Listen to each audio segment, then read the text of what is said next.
नमस्कार दर्शकों, आपका स्वागत है तथ्यों हेल्थ केयर सर्विसेज में। आज हम फिर जुड़ रहे हैं एक लाइव सेशन के लिए। हम उम्मीद करते हैं कि आपकी सेहत अच्छी है। आज के इस कठिन दौर में हम उम्मीद करते हैं कि सेहत अच्छी है और इस सेहत को बरकरार रखने के लिए एक स्वस्थ शरीर का होना बहुत ज़रूरी है। आज के इस इम्पोर्टेंट डे में आज हम डिस्कशन करेंगे वर्ल्ड लिवर डे। इसके लिए हमारे साथ जुड़ रहे हैं तत्व हेल्थ केयर सर्विसेज से डॉक्टर मोहित पंडित, जो कि हमारे डॉक्टर पैनल्स में से हैं। नमस्कार। और आगे बढ़ने से पहले हम इनके बारे में एक छोटा सा विवरण देना चाहेंगे कि डॉक्टर मोहित पंडित हमारे साथ पैनल पे हैं। 14 साल के एक्सपीरियंस में इन्होंने बीएमएस एमडी इन आयुर्वेदा किया। नमस्ते डॉक्टर साहब, आपका स्वागत है।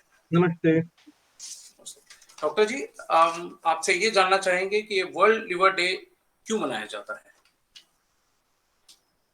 19 अप्रैल को विश्व यकृत दिन मतलब वर्ल्ड लिवर डे मनाया जाता है। यह इसलिए मनाया जाता है कि यकृत मतलब लीवर संबंधित जो रोग है उनके बारे में जागरूकता फैलाने के लिए यह दिवस मनाया जाता है। अब यह दिवस मनाने की जरूरत क्यों आ रही है? क्योंकि लगातार लीवर के संबंधित जो बीमारियां है वो आजकल बढ़ रही है। बदलती जीवन शैली, गलत खान-पान के कारण लोग लीवर से जुड़ी बीमारियों से जूझ रहे हैं, जैसे कि फैटी लिवर, पीलिया, जॉन्डिस, हेपेटाइटिस, लिवर कैंसर। इस दिवस के द्वारा इन लीवर के व्याधियों के बारे में जागरूक किया जाने के लिए यह दिवस मनाया जाता है। भारत सरकार ने भी 2018 में स्वास्थ्य और परिवार कल्याण मंत्रालय ने वायरल हेपेटाइटिस नियंत्रण के लिए कार्यक्रम शुरू किया था। इसका लक्ष्य यह था कि वायरल हेपेटाइटिस की रोकथाम और नियंत्रण 2030 तक पूरी तरीके से करना है। भारत सरकार इन लीवर की बीमारियों को रोकने के लिए आयुर्वेदिक चिकित्सा पद्धति को बढ़ावा दे रही है, क्योंकि आयुर्वेदिक चिकित्सा पद्धति एक प्राकृतिक चिकित्सा पद्धति है और यकृत के लिए एक समग्र दृष्टिकोण प्रतिपादन करती है। इस पद्धति से स्वस्थ आहार, व्यायाम, योग, प्राणायाम, तनाव को कम करना, ये आदि उपाय शामिल है। भारत में सार्वजनिक एवं निजी अस्पतालों में लीवर प्रत्यारोपण का कार्यक्रम चल रहा है। इन सभी चीजों को ध्यान में रखते हुए हर साल यह वर्ल्ड लिवर डे मनाया जाता है। अगर हम डॉक्टर मोहित जी, हम अगर आपसे समझना चाहें कि मनुष्य के शरीर में लीवर का क्या महत्व है? लीवर एक बहुत ही इम्पोर्टेंट मतलब बहुत ही जरूरी अवयव है शरीर का। ऐसा कहा जाता है कि मानव के शरीर में मस्तिष्क के बाद यकृत सबसे जटिल और सबसे बड़ा अंग है। जी। तो यह क्यों बड़ा माना जाता है, क्यों इम्पोर्टेंट माना जाता है उसे? क्योंकि यकृत के कार्य पूरे शरीर के ऊपर शरीर का भार संभालने का काम होता है। कैसे? तो यकृत क्या करता है, यकृत के कोशिकाओं से पित्त का रस का स्रवण होता है, जिसको बाइल कहते हैं। वो भोजन पाचन के समय पित्ताशय से पित्त वाहिनी से अंत में पहुंचता है और यह पाचन में निर्णायक भूमिका अदा करता है। यह प्रोटीन की पोषण मात्रा का संतुलन करता है, कोलेस्ट्रॉल के स्तर को नियंत्रित करता है, रक्त के निर्माण में सहायता करता है, विटामिन बी 12 का संचय करता है, शरीर में रक्त शर्करा का नियमित करना, यह भी इसका काम है। जब पचन के बाद रक्त आवश्यक में ग्लूकोज पहुंचता है, तब यह कोशिका क्या करती है, उस ग्लूकोज का ग्लाइकोजन में रूपांतर करके संग्रहित करती है। इसी के साथ साथ शरीर से विषाक्त पदार्थ को निकालना, छोटी आंत, ग्रहणी, आमाशय में जो प्रोटीन पचते हैं तब अमाइनो एसिड तैयार होता है। उस अमाइनो एसिड का यकृत द्वारा यूरिया में बदलकर मूत्र के द्वारा शरीर से बाहर निकाला जाता है। तो इस प्रकार शरीर की अशुद्धियां भी निकालने के लिए जो कार्य आवश्यक है, वो कार्य करने का काम यकृत भी करता है, ग्लूकोज को ऊर्जा में बदलता है। तो एक प्रकार से मानो ये शरीर का एक मेंटेनेंस मैनेजर, जैसे हमारा कैसे कि मेंटेनेंस करने के लिए कोई तो फैक्ट्री में चाहिए, तो ऐसे मेंटेनेंस करने वाला शरीर में एक फैक्ट्री है शरीर की। तो काफी इम्पोर्टेंस है लीवर का, और इसी लीवर को बचाने के लिए हमें हमेशा सतर्क रहना चाहिए। अगर हम आपसे समझना चाहें, जैसे कि अभी आपने कहा कि हमारे मस्तिष्क के बाद लीवर ही हमारे बॉडी का सबसे इम्पोर्टेंट पार्ट है, तो इसके संबंध में अगर हम आपसे जानना चाहें डॉक्टर जी कि लिवर से संबंधित कौन कौन सी व्याधियां हो सकती हैं, कौन कौन सी बीमारियां हो सकती हैं? लीवर अपने में ही एक अवयव है और उसके लीवर को भी तो अफेक्ट होता ही है। लीवर को जब व्याधियां होती है तो पूरे शरीर को वो अफेक्ट करती है। जी। लेकिन मैं प्रधान रूप से लीवर के लिए जो संबंधित व्याधि है उनका ही वर्णन करूंगा और जी। सामान्य लोगों को समझ में आए ऐसी भाषा में उसको समझाने की कोशिश करूंगा। जी। तो सबसे पहले जो व्याधि है, सबसे गंभीर व्याधि जो है वो हिपेटाइटिस है। हिपेटाइटिस मतलब सिंपल भाषा में बोले तो यकृत को सूजन आना। यह वायरस की वजह से भी, संक्रमण की वजह से होता है, या अल्कोहल जैसे हानिकारक पदार्थ के अति मात्रा में सेवन के कारण में होता है। इसके प्रमुख लक्षण यह रहते हैं कि पीलिया जैसे कि जॉन्डिस, अत्यधिक थकान रहना, अस्वस्थता होना, यह इसके मुख्य लक्षण है। ये एक्यूट भी होता है, मतलब तीव्र स्वरूप से होता है, या दीर्घकालीन मतलब क्रोनिक होता है। काफी लंबे समय से यह हिपेटाइटिस रह सकता है। कि आजकल और लीवर में जो पाया जाने वाला व्याधि है वह है फैटी लीवर। बहुत आमतौर पर यह लोगों में अभी आजकल पाया जा रहा है। इसमें क्या होता है कि लीवर में वसा यानी फैट का जमना शुरू हो जाता है। इसे फैटी लीवर कहते हैं। इससे लीवर की कार्य पर परिणाम होता है और लीवर, ये कई बार रिवर्सिबल नहीं होता, मतलब एक बार ये चेंजेस हो जाते हैं वो वैसे ही रह जाते हैं, तो इससे लीवर का नुकसान होना शुरू हो जाता नुकसान है। हो रहा तो इसे फैटी लीवर बोलते हैं। प्रायः अल्कोहलिक जो रहते हैं, ज्यादा अल्कोहल का मद्यपान करने वाले जो लोग है, रहते हैं सेवन करने उनमें वाले यह लोग। पाया जी। जाता है। हाँ, मद्य का सेवन करने वाले जो लोग रहते हैं। इसके साथ साथ आजकल लीवर कैंसर यह भी एक खतरे की घंटी हो रहा है। यकृत की कोशिकाओं का जो असामान्य वृद्धि होती है उसके कारण जी। लीवर कैंसर हो सकता है। जी। लीवर की और एक बीमारी जो हमें जिसके ऊपर ध्यान देना चाहिए वो है लीवर सिरोसिस। अभी ये पहली बीमारी हमने देखी, लीवर को सूजन आती है, जिसको राइट। जी। हिपेटाइटिस कहा है। Liver hepatitis. सिरोसिस, इसमें क्या होता है, लीवर सिकुड़ने लग जाता है। अच्छा। उसका जो लचीलापन है वो खोकर एक कठोर कठोर बन जाता है और इससे लीवर की कार्य क्षमता पर असर हो जाता है। इसी के साथ साथ लीवर फेल्यूर, यह एक लास्ट स्टेज में जाने वाले कंडीशन है। जब यकृत के संबंधी यह जब बीमारियां हो जाती है और उसका सही समय से इलाज नहीं हुआ, सही समय से ठीक नहीं हुई, तो अंत में लीवर काम करना बंद कर देता है, जिसे लीवर फेल्यूर कहते हैं। लीवर से संबंधित और कई सारी बीमारियां हैं, ऑटोइम्यून डिसऑर्डर्स भी है लीवर के। ऑटोइम्यून मतलब क्या रहता है कि शरीर में अपने ही सेल्स के खिलाफ एंटीबॉडीज डेवलप हो जाती है, तो इसे ऑटो इम्यून कहते हैं। यह क्या करती है, लीवर की जो सेल्स है, जो कोशिका है, उनको नुकसान पहुंचाती है और लीवर का जो कार्य करना की क्षमता है वह कम हो जाती है। ऐसी कई सारी बीमारियां हैं। अब आपको यह शंका हो जाएगी रुग्णों को कि मैं कैसे समझूंगा कि मुझे ये लीवर जी। की बीमारी है या नहीं।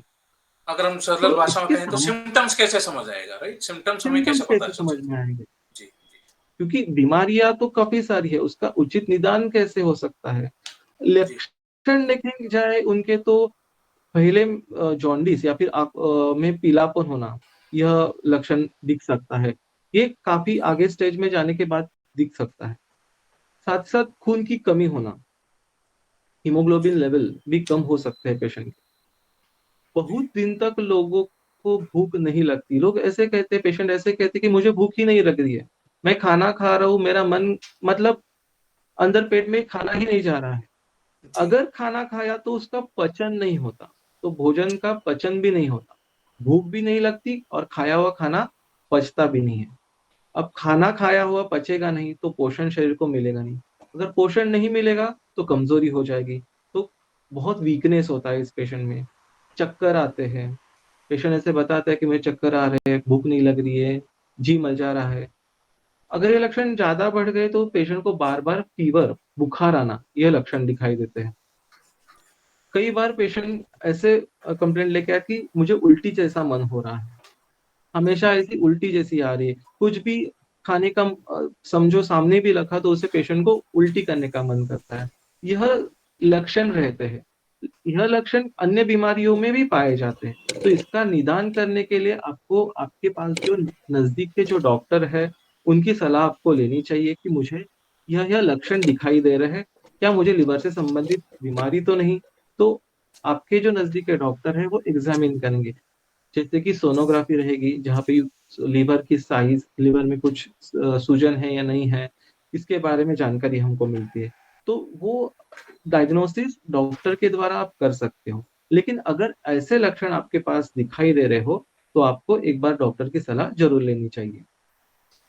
अगर हम डॉक्टर डॉक्टर मोहित जी की अगर हम बात पे गौर फरमाएं, तो उनके इस तरह के कोई भी लक्षण हो तो इन्हें हमें नजरअंदाज नहीं करना चाहिए और हमें तुरंत डॉक्टर से कंसल्ट करना चाहिए।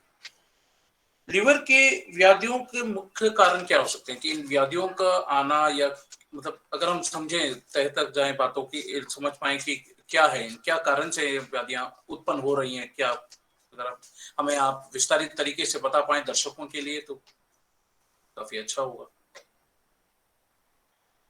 लीवर की व्याधियों के कई कारण है, लेकिन मुख्य कारण जो है वो अल्कोहल है। शराब का अति मात्रा में सेवन, अल्कोहल नुकसान पहुंचाता है लीवर को। तो सबसे पहला कारण है अल्कोहल, अति मात्रा में शराब पीना, जिससे लीवर के ऊपर फैट डिपोजिशन होता है, लीवर की सेल्स का नुकसान होता है, लीवर फेल्योर तक यह कंडीशन जा सकती है। तो सबसे प्रधान कारण है अल्कोहल। दूसरा है धूम्रपान, एक्सेसिव स्मोकिंग। और जो कंबाइन हो करते हैं, अल्कोहल भी पीते हैं, स्मोकिंग भी करते हैं, इनमें ये लक्षण काफी जल्दी उत्पन्न होते हैं। इसके साथ ड्रग्स जो भी है, सारे ड्रग्स यकृत के कोशिकाओं के ऊपर असर डालते हैं। ड्रग्स मतलब जो बैन ड्रग्स है वो, और जो कुछ ऐसी औषधियां रहती है जो पेशेंट अपने मन से लेता है। कई बार अभी पेशेंट में ऐसी आदत होती है कि एक आध मेडिसिन उनको पता चल गई तो वो खुद जी, उसे लेते रहते हैं, कई सालों तक लेते रहते हैं। बिना तो डॉक्टर बिना कंसल्ट किए। वैद्यकीय सलाह से, हाँ, बिना डॉक्टर को कंसल्ट किए अगर आप कोई दवाई ले रहे हो तो ये लीवर के ऊपर असर कर सकती है। असर। तो जो भी आपको डॉक्टर ने दवाई दी है, वो आप जितना कोर्स उन्होंने बताया है उतना कीजिए। उसके आगे आप डॉक्टर का फॉलो अप लीजिए, ये दवाई कितनी चालू रखनी है, कब तक बंद करनी है, इसके बारे में आप जानकारी पाइए।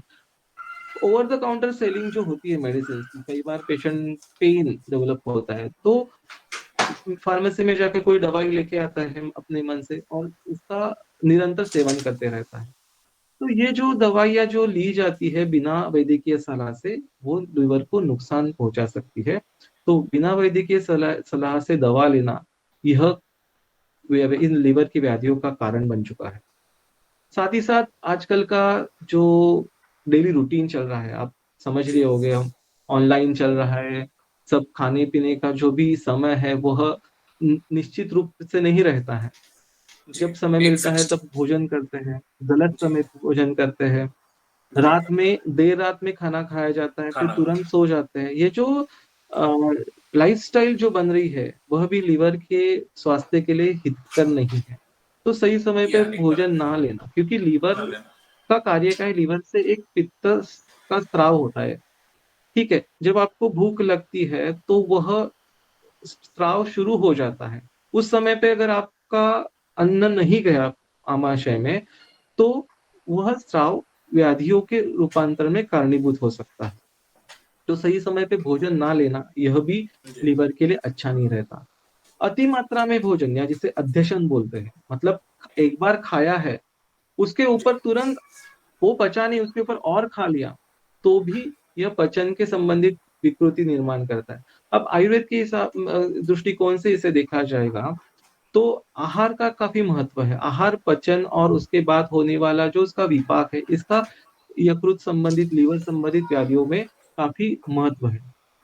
तो अगर खाना खाने के बाद उसका पचन नहीं हुआ तो आयुर्वेद के हिसाब से आम की उत्पत्ति होती है, जो जी।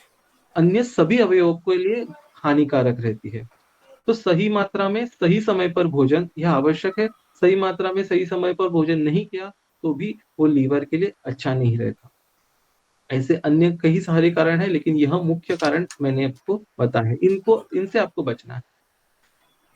जैसे हमारे डॉक्टर मोहित जी ने स्ट्रेस किया है, उन्होंने बताया है कि हमें हमारे जो लाइफस्टाइल, इस कोविड पीरियड में जो हमारी लाइफस्टाइल्स बदली हैं, जिससे हमारी डे टू डे लाइफ में इम्पैक्ट हुआ है, इस पर हमें हमें काम करना चाहिए।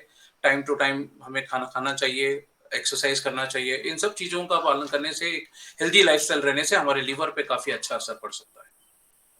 आगे बढ़ते हुए, अगर हम डॉक्टर आजकल मोहित जी। यह भी जी। ये पाया जाता है।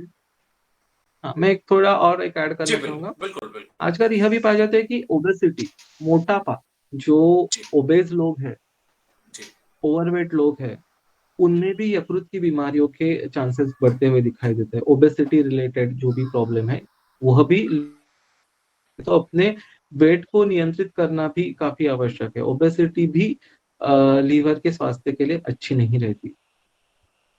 ठीक है, आप आगे पूछ सकते जी। लिवर की ये बीमारियां न हो, इसके लिए आप क्या सलाह देना चाहेंगे कि अगर। हैं। आपने सही सवाल पूछा है, क्योंकि हम जो बात करने वाले हैं वो इसी दिशा में जाने वाली है। क्योंकि आयुर्वेद का मुख्य उद्देश्य क्या है? स्वस्थ स्वास्थ्य रक्षणम, स्वस्थ व्यक्ति के स्वास्थ्य की रक्षा करना, और बाद में व्याधि परिमोक्ष, आतुरस से व्याधि परिमोक्ष, बीमार हुए व्यक्ति की बीमारियों को ठीक करना। ठीक देखिए, है। पहला जी। उद्देश्य क्या है? तो स्वस्थ की स्वस्थ रक्षण करना। वो अच्छा। दो तरीके से होता है। कुछ नियमों का पालन करने से, कुछ पथ्यों का पालन करने से, और कुछ आयुर्वेद की प्रक्रिया रहती है, प्रोसीजर्स रहती है, जिसे हम पंचकर्म कहते हैं, उनके द्वारा हम इन बीमारियों से बच सकते हैं। सर्वप्रथम तो जो भी दवाइयों के शुरुआत से, मैं ये पहले सभी को विनती करना चाहूंगा, जो भी मद्यपान जो कर रहे हैं, उनके लिए काफी घातक है। तो अल्कोहल पहले छोड़ना चाहिए, मद्यपान को दूर रहना रखना चाहिए, अगर आपको लीवर से होने वाली बीमारियों से बचना है तो। मद्यपान हुआ, धूम्रपान हुआ, ये तो कॉमन सी चीज है, लेकिन कई बार फॉलो नहीं होता जाती पेशेंट से, एडिक्शन की वजह से। जी और भले फिर कितनी भी दवाई लेते रहे पेशेंट, अगर ये हेतु, जिसे हम आयुर्वेद में कहते हैं, मद्यपान की करना, धूम्रपान करना, ये हेतु अगर चलता ही रहा एक साथ में, तो फिर अन्य व्याधियां भी होने के चांसेस बढ़ जाते हैं। तो सबसे पहले अल्कोहल और स्मोकिंग को बंद करना है। डाइट, डाइट इसमें काफी इंपॉर्टेंट रोल प्ले करता है। जैसे मैंने कहा कि यकृत का मुख्य कार्य जो है पचन के रिलेटेड है, फिर ऊर्जा की उत्पत्ति के रिलेटेड है। तो जो भी मेटाबॉलिज्म है, वो यकृत के अंदर होते हैं, रहते हैं। तो डाइट जो है वह सबसे इम्पोर्टेंट है। उसमें क्या है, नहीं खाना है आपको एक्सेसिव ऑयली, एक्सेसिव तली हुई चीजें। जी जैसे हम खाए, और लोगों के खाने में आता है, वड़ा आता है, समोसा आता है, रोज खाने वाले ये लोग हैं। तो अगर नॉनवेज भी खाते हो तो काफी फ्राइड करके खाया जाता है। तो ये जो जी एक्सेसिव ऑयल रहता है, एक्सेसिव तेल रहता है, वह काफी नुकसानदायक रहता है। तो आपको जो तली हुई चीजें नहीं खानी है। जी सुपाच्य आहार, जो पचने के लिए योग्य है, मूंग की दाल की खिचड़ी हो गई, चावल के ऊपर की पेया हुई, जिसको चावल के उबालने के बाद जो भी पर पानी आता है वो हुआ, हरी सब्जियां हुई, इनका सेवन आपको करना है। एक्सरसाइज का काफी इंपॉर्टेंट है। जैसे मैंने कहा कि मोटापा, जो ओबेसिटी है, वह भी इन यकृत की बीमारियों का कारण बन चुकी है। तो इन मोटापे को रोकने के लिए हमें एक्सरसाइजेस करना जरूरी है। एक्सरसाइजेस से फैट डिपोजिशन कम होगा। जब भी फैट डिपोजिशन बॉडी बॉडी में बढ़ने लगता है किसी भी कारण से, या फिर कोई भी खान पान की वजह से, तो यह फैट यकृत के लिए नुकसानदायक रहता है। ठीक है, तो इनसे बचने के लिए आपको ये डाइट, एक्सरसाइज और अल्कोहल से छुटकारा, ये तीन चीजें आपको फॉलो करनी है।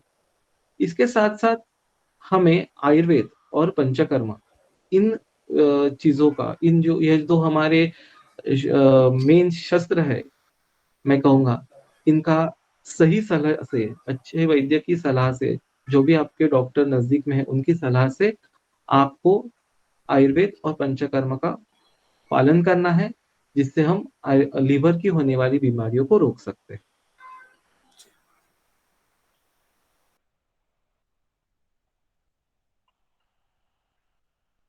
डॉक्टर मोहित जी, हम अगर आपसे समझना चाहें, क्या आयुर्वेद में लीवर की बीमारियों का इलाज है? और इस आयुर्वेद की कितनी अहम भूमिका है लीवर की बीमारियों में ठीक करने में? जी हाँ, आयुर्वेद में लीवर की बीमारियों का इलाज है और बहुत अहम भूमिका है आयुर्वेद की लीवर की बीमारियों को दूर करने के लिए। सर्वप्रथम आयुर्वेद का एक दृष्टिकोण है, जो हम लीवर मॉडर्न साइंस में बताया जाता है, आयुर्वेद में उसे यकृत कहते हैं और यकृत की एक अलग से वर्णन आयुर्वेद में आया है। यह यकृत जो है वो रक्तभ स्रोतस का मूल स्थान बताया है, तो इसकी व्याप्ति काफी अलग है। आयुर्वेद में ऐसी दवाइयां हैं जो यकृत के कार्य को सुधार सकती है, यकृत के कार्य का नियमन कर सकती है, जैसे कि भूमि आंवला हुआ, गिलोय हुई, रोहितक हुआ, हरिद्रा हुई, कुटकी है, आदि अन्य कई सारी दवाइयां आयुर्वेद में उपलब्ध है। आजकल जो भी प्रिपरेशंस मार्केट में आ रहे हैं वह लीवर के फंक्शंस को सुधारने के लिए है, लेकिन मैं दर्शकों को यह सलाह देना चाहूंगा कि कोई भी प्रिपरेशंस जो भले वो आयुर्वेदिक हो वो अपने मर्जी से आप ना ले, क्योंकि आयुर्वेद में जो भी लीवर की बीमारियां हैं वो उसको ठीक करने के लिए एक पद्धति है। उस पद्धति को हम कहते हैं प्रथमतः प्रकृति परीक्षण। प्रकृति परीक्षण के बाद ही दवाइयां लेना काफी जरूरी है। तो जो भी आपके लक्षण पाए जाते हैं, आप अपने डॉक्टर से जब मिलोगे, जो भी आयुर्वेदिक डॉक्टर है वो आपका प्रथम परीक्षण करेगा। परीक्षण के बाद आपकी प्रकृति तय होगी, जैसे यह वात प्रकृति, पित्त प्रकृति, कफ प्रकृति है, या वात पित्त प्रकृति है, या पित्त कफ प्रकृति है। तो इस प्रकार से प्रकृति का जब निश्चय हो जाता है, आपके बल का, आपके अग्नि का, आपके वय का जब निश्चय हो जाता है, तब आप उस हिसाब से आपको दवाई दी जाती है। जैसे कि समझो मैंने भूमि भूमि अम्लकी दिया, या फिर मैंने कुटकी ली, तो कुटकी की मात्रा यह हर एक पेशेंट के लिए अलग अलग होने वाली है।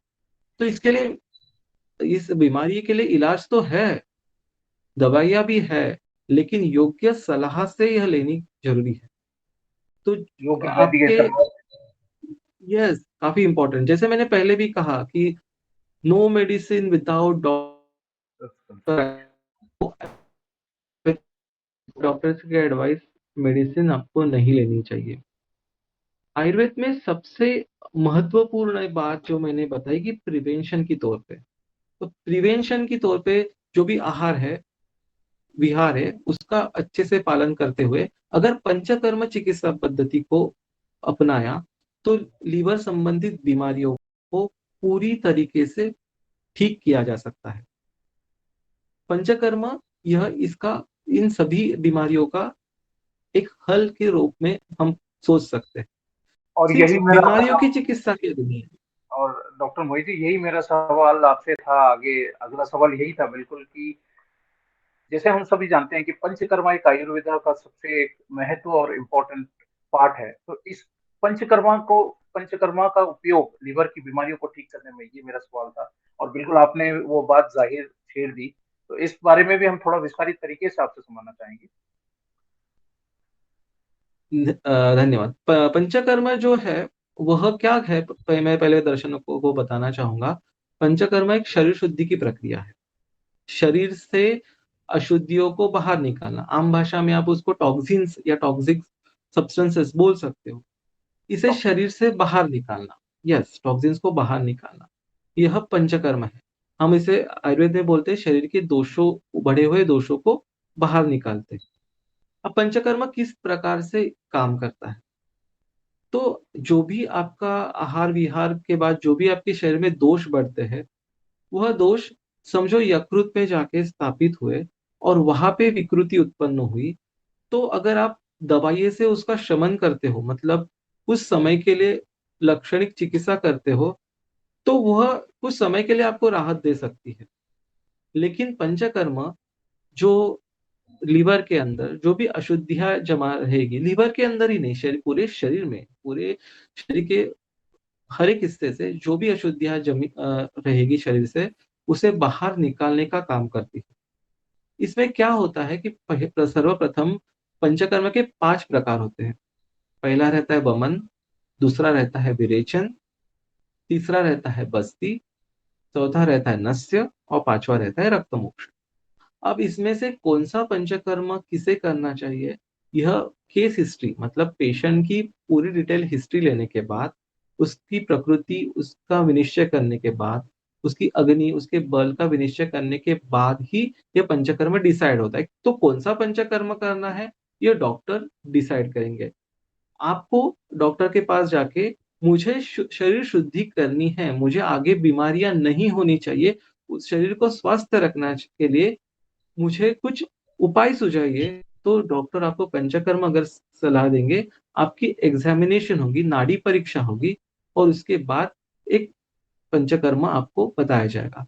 प्रायः वमन या विरेचन यह यकृत संबंधित बीमारियों के लिए उपयुक्त पंचकर्म है। प्रकृति अनुसार दोषानुसार बस्ती या फिर नस्य या फिर रक्तमोक्षण भी किया जा सकता है। वमन से क्या होता है, वमन से शरीर में जो बढ़े हुए अतिरिक्त कफ दोष है उसे बाहर निकाला जाता है। तो वमन में क्या होता है कि पेशेंट को कुछ दिन तक औषधि घी पिलाया जाता है और एक दिन सुबह उसे वमन औषधि पिलाकर उल्टियां कराई जाती है। तो उसमें शरीर में जो बढ़ा हुआ कफ रहता है और पित्त रहता है वो बाहर निकल आता है। तो वमन जब कब कब तक किया जाता है, जब तक पित्तांत हो, मतलब यकृत से पित्त का स्राव होने के बाद वह पित्त पूरी तरह से शरीर में निकालने के बाद वमन यह विधि संपूर्ण होती है और इसी प्रकार से वह यकृत की शुद्धि के लिए उपयुक्त होती है। विरेचन यह उससे उल्टी चीज है, मतलब विरेचन में आपको जुलाब होने की, मोशन होने के लिए दवाई दी जाती है। ठीक है, तो उसमें भी कुछ दिन के लिए पेशेंट को घी पिलाया जाता है और एक दिन जो गैप रहता है उसके बाद एक दिन विरेचन की मतलब मोशंस होने के लिए, लूज मोशंस होने के लिए दवाई दी जाती है, उससे भी वो पेट साफ किया जाता है। तो वमन और ये विरेचन ये दो मुख्य चीजें हैं जो शरीर शुद्धि के लिए ये विशेषतः हम यकृत की आज लीवर की बात कर रहे हैं तो लीवर की शुद्धि के लिए काफी असरदार साबित है, काफी फायदेमंद होती है। बस्ती नस्य और रक्तमोक्षण, बस्ती मतलब एक एनीमा दिया जाता है पेशेंट को। बस्ती अर्थात एनीमा नहीं, बस्ती अलग है एनीमा अलग है, लेकिन सामान्य लोगों को समझने के हिसाब से मैं बता रहा हूँ। तो गुदमार्ग से दवाइयां अंदर छोड़ी जाती है, वह भी शरीर की शुद्धि के लिए उपयुक्त होती है। रक्तमोक्षण मतलब अशुद्ध रक्त को निकालना। तो नस्य मतलब नाक से दवाई को अंदर छोड़ना। तो यह बाकी के जो पंचकर्म के प्रकार है वह आवश्यकता अनुसार रुग्ण के प्रकार अनुसार किए जाते हैं। तो पंचकर्म से शरीर शुद्धि होती है। अब यह सवाल भी आपके मन में आएगा, ये पंचकर्म कौन कर सकता है, जी बराबर है कि सभी में पंचकर्म करना है या किस रुग्ण में करना है किस में नहीं करना है, कि लीवर की बीमारियां काफी सारी हैं, कई सारे तो एंड स्टेज पे चले जाते हैं, कई सारे तो काफी वीक रहते हैं, इतने वीकनेस में भी पंचकर्म कर सकते हैं क्या। तो पंचकर्म के लिए अलग अलग इंडिकेशन से अलग अलग कॉन्ट्रा इंडिकेशन है। ठीक है, तो यह इंडिकेशंस और कॉन्ट्रा इंडिकेशंस डॉक्टर की सलाह से आपको जब पता चलेंगे तो आपको उचित प्रकार से पंचकर्म की सलाह वो दी जाएगी। और मैं यह आपसे सबको मैं बताना चाहूंगा इस माध्यम से कि अगर आपको आगे जाके पंचकर्म मतलब लीवर से संबंधित या फिर किसी भी अवयव के संबंधित बीमारी नहीं हो तो आप पंचकर्म कर सकते हैं। डॉक्टर, जैसे अभी डॉक्टर हमारे डिस्कशन के दौरान अभी बातों के दौरान आपने एक बात प्रिवेंशन की बात कही थी। अगर हम आपसे समझना चाहें, जैसे कि एक there is a English saying goes that prevention is better than cure. तो अगर यस। हम समझना चाहें कि क्या स्वस्थ व्यक्ति भी आगे जाकर कभी लीवर की बीमारियां ना हो, इसके लिए पंचकर्मा कर सकते हैं क्या? जी हाँ, अभी मैंने वही बात बता रहा था कि पंचकर्म किसे करना चाहिए किसे नहीं करना चाहिए। हम तो बीमार व्यक्तियों की बात कर रहे कि बीमार व्यक्तियों की अगर लीवर खराब है तो उसे शुद्ध करने के लिए पंचकर्म हम तो कर ही सकते हैं। लेकिन जो व्यक्ति स्वस्थ है, अभी समझो कोई मिडिल एज व्यक्ति है, एज 30 है, 25, कोई बीमारी नहीं है उसे, ठीक है, कुछ भी प्रॉब्लम नहीं है, क्या उस व्यक्ति में पंचकर्म किया जा सकता है? तो जी हाँ, बिल्कुल उस व्यक्ति में पंचकर्म किया जा सकता है, हालाँकि उन्होंने करना ही चाहिए, ताकि जिससे आगे होने वाली बीमारियों को रोका जा सकता है। जैसे कि आजकल जो भी रहन-सहन चल रहा है, जो भी जीवनमान शरीर चल रहा है, उसमें अशुद्धियाँ बढ़ने की चांसेस ज़्यादा है रहती है। तो लीवर, अगर आप सिंपल खाने की भी बात देखेंगे तो होटलिंग या फिर पैकेज फूड रहते हैं, प्रिजर्वेटिव्स रहते हैं। कई लोग फ्रिज में रखा हुआ खाना खाते हैं। कई लोग पूरा मतलब तला हुआ, स्पाइसी खाना खाते हैं, सही समय पे नहीं खाना। तो ये जो रूटीन चल रहा है, उससे आगे जाके आपको बीमारी होने के चांसेस रहते हैं। और आयुर्वेद का उद्देश्य है कि बीमारियाँ ना हो। ठीक है, प्रिवेंशन स्वस्थस्य स्वास्थ्य रक्षणम। तो स्वास्थ्य की रक्षा के लिए आपको पंचकर्म करना ज़रूरी है और पंचकर्म स्वस्थ व्यक्ति भी कर सकता है। अब यह सवाल होगा, स्वस्थ व्यक्ति है, तो मैं कब करूँ? जी, कब बिल्कुल। करना चाहिए? तब करना चाहिए, कहीं इससे पहले कि कुछ बीमारियां हमें शुरू ना हो जाए या लग ना जाए, कहीं एक हम तो कब हो करना सकता है चाहिए? कि तो वही जैसे कि वमन मैंने बताया, वमन के लिए एक विशिष्ट काल बताया है, वसंत ऋतु। मार्च, अप्रैल में ये जो इस महीने में जो ऋतु आता है, उसे वसंत ऋतु कहते हैं। मतलब इन सामान्य भाषा में इसको बोलेंगे तो जैसे ही ठंडी खत्म होती है और गर्मी की शुरुआत होती है, उसके बीच का जो काल है वो वसंत ऋतु है। तो वसंत ऋतु में आपको वमन करना चाहिए। स्वस्थ व्यक्ति के लिए मैं बता रहा हूँ, जिसको कोई बीमारी नहीं है, उनके लिए। और विरेचन जो शरद ऋतु में किया जाता है, अक्टूबर नवंबर में जो ऋतु आता है वो शरद ऋतु है। या फिर हम ऐसा कर सकते हैं कि अ, बारिश खत्म होने के बाद एक ठंडी की शुरुआत से पहले थोड़ी सी गर्मी रहती है, ठीक है, वो काल रहता है शरद ऋतु का काल। उस ऋतु में पित्त बढ़ा हुआ रहता है, उसमें विरेचन कर सकते हैं। वमन विरेचन यह स्वस्थ व्यक्ति वसंत ऋतु और शरद ऋतु जैसे मैंने बताया उसमें कर सकता है। बस्ती यह जो कर्म है वह वर्षा ऋतु में कर सकते हैं, मतलब बारिश के सीजन में।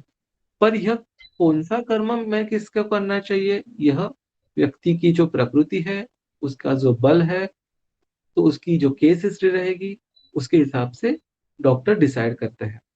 तो पंचकर्म स्वस्थ व्यक्ति भी कर सकता है और करना चाहिए, लीवर को बचाने के लिए। काफी अच्छे तरीके से डॉक्टर मोहित जी, हम ये डिस्कशन काफी अच्छे, आपने हमें समय निकाल कर काफी अच्छे से बताया। अब हम अंत में पहुंच गए हैं इस डिस्कशन के, और हम अगर आपसे एक मैसेज आप हमारे दर्शकों को अगर देना चाहें तो क्या देना चाहेंगे, इस बारे में आप जरूर बताइए। हाँ, तो क्या रीजन है कि हम इस पे चर्चा कर रहे हैं? सर्वप्रथम तो हमारा है कि जागरूकता निर्माण करना है। लीवर के व्याधियों के प्रति लोग सतर्क रहे और उसे बीमारियों से बचे। यह हमारा उद्देश्य है आज के इस वेबिनार, ये मीटिंग का। तो क्या हम कर सकते, मैसेज में देना चाहूंगा, सबसे पहले सबसे महत्वपूर्ण मैसेज जो मैं पहले बताना चाहूंगा, आहार विहार। आपका आहार विहार सही ढंग का होना चाहिए। तली हुई चीजें, खट ज्यादा नमकीन, पैकेज फूड, तीखी चीजें आपको अवॉइड करनी है। अल्कोहल अगर आप सेवन कर रहे हो तो उसे इसी वक्त बंद करना चाहिए। धूम्रपान को पूरी तरह से बंद करना चाहिए। मोटापा और जो ओबेसिटी है उसको कंट्रोल करने के लिए आपको वेट रिडक्शन करना चाहिए, एक्सरसाइजेस करनी चाहिए। और अंत में यही मैं मैसेज आप सबको देना चाहूंगा, आयुर्वेद का इसमें महत्व काफी इम्पोर्टेंट है।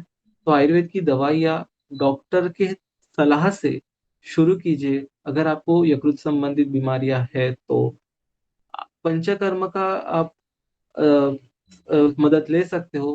पंचकर्म से आप जो बीमारियों को ही नहीं, आगे जाके बीमारियां ना हो, इस प्रिवेंशन रूप से भी यह कर सकते हो। यही इस डिस्कशन का एक शॉर्ट या समरी मैं बताना चाहूँ। थैंक यू, धन्यवाद डॉक्टर जी, आपका बहुत बहुत तहे दिल से हम शुक्रगुजार हैं कि आपने हमारे लिए इतना बहुमूल्य समय दिया। आज के इस इम्पोर्टेंट डे पे, जहाँ पे वर्ल्ड लिवर डे बनाया जा रहा है, दर्शकों को भी आप अपना ख्याल रखिए और नीचे दिए हुए नंबरों पे आप हमें कांटेक्ट कर सकते हैं, तथ्योस हेल्थ केयर सर्विसेज पे, जहाँ पे हम ऑनलाइन कंसल्टेशन है, through video consultation, audio consultation, और नीचे दिए हुए नंबरों पे आप हमें कांटेक्ट कर सकते हैं। धन्यवाद, अपना ध्यान रखिए। Thank you. Thank you.